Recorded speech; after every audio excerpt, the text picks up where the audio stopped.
একটা গুনাহ হয়েছে, আপনি ওযু করলেন, চোখের হাতের সব গুনাহ মাফ। একটা সগীরা গুনাহ হয়েছে, আপনি একটা ভালো কাজ করলেন, আগের গুনাহ মাফ। একটা গুনাহ হয়েছে, আপনি সদকা করলেন, গুনাহ মাফ। মানে গুনাহ মাফের অনেক সুযোগ আছে, কিন্তু কবিরা গুনাহ মাফের শর্ত আছে। শর্ত কি? 1 নাম্বার, পাক্কা নিয়াত করা যে আর কোনোদিন এই কাজটা করবো না ইনশাআল্লাহ।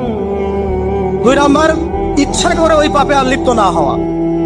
এবং 3 নাম্বার, নিজে এই পাপের জন্য কান্নাকাটি করা, অনুতপ্ত থাকা, তাহলে ইনশাআল্লাহ মাফ হয়ে যাবে। একটা গুনাহ হয়েছে, আপনি ওযু করলেন, চোখের হাতের সব গুনাহ মাফ। একটা সগীরা গুনাহ হয়েছে, আপনি একটা ভালো কাজ করলেন, আগের গুনাহ মাফ। একটা গুনাহ হয়েছে, আপনি সদকা করলেন, গুনাহ মাফ। মানে গুনাহ মাফের অনেক সুযোগ আছে, কিন্তু কবিরা গুনাহ মাফের শর্ত আছে। শর্ত কি? 1 নাম্বার, পাক্কা নিয়াত করা যে আর কোনোদিন এই কাজটা করবো না ইনশাআল্লাহ। 2 নাম্বার, ইচ্ছা করে ওই পাপে আর লিপ্ত না হওয়া। এবং 3 নাম্বার, নিজে এই পাপের জন্য কান্নাকাটি করা, অনুতপ্ত থাকা, তাহলে ইনশাআল্লাহ মাফ হয়ে যাবে।